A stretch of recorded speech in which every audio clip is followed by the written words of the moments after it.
I'm ExoticDakota. Welcome to my channel. This is my first video that I'll be uploading here. The goal of this video is to educate all you fine people out there how to get a piece of wood from outside and make it safe for your reptiles. So the first thing we're going to need to do, of course, is to find a piece of wood. Few quick tips. If you find a stick and you think maybe it'll be nice, just make sure it's not gonna break too easy.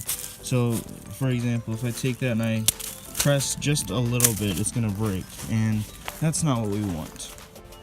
I'd recommend not coming out to look for wood when it's raining or just rain, because you'll find a lot of wet wood and it'll just fall apart in your hands.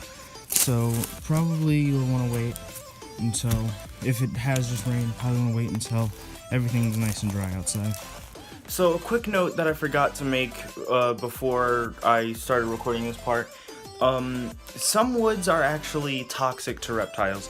So you're going to want to make sure you get a species of wood that is going to be safe and non-toxic to your animal. As a good general rule, most hardwoods are going to be perfectly safe.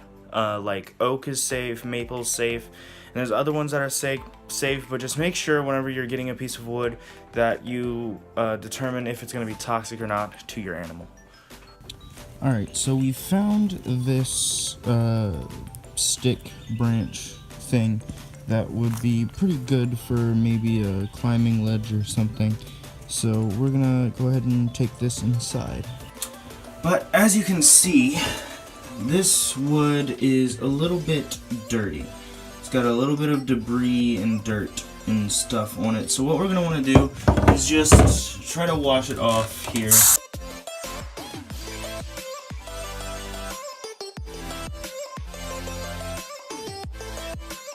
Just give it a nice rinse, get all that dirt off, make sure you scrub it a little bit. You can do it with your hand or a brush or a rag.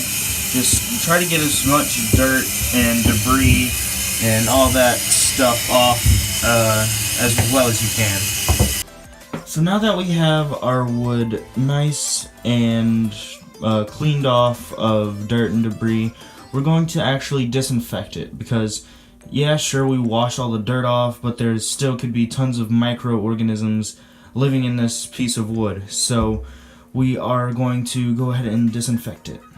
Now the easiest way to do that is to bake it.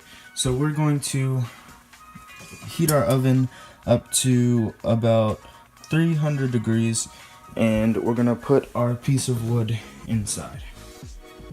Just set your wood in carefully, close it, and once it's done heating, then set a timer for about an hour and just make sure you're in the same room with it and keep an eye on it.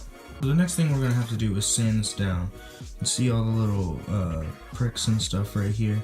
They're a little bit sharp, so what we're going to want to do is get some sandpaper and just kind of sand down and smooth it out. Just a little bit. You can leave those pricks there because they're good for enrichment, for climbing, and getting shed off and everything. So I'd recommend either doing this outside or over a trash can.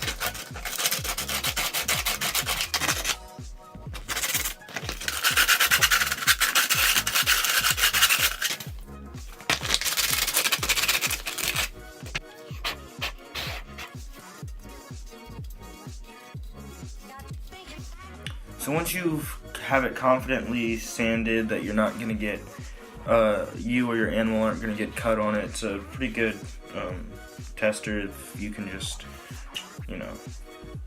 rake your hand through it and it's not going to hurt you. Wipe or blow off all of the leftover wood shavings, and then you're good to go. Now this branch is actually going to be going into my leopard gecko enclosure. You can see him right there, his Atlas. We're gonna just go ahead and put this in here, make sure it's propped up right, it's not gonna move anywhere, and there we go. It's as easy as that. So here's the finished product. It's in there. He can climb up it if he wants to. I doubt he will because he just likes to hide most of the time. It looks like he's about to shed too, so. But yeah, that's about gonna do it for this video. If you found it helpful, make sure to drop a like and share it to your friends. Bye.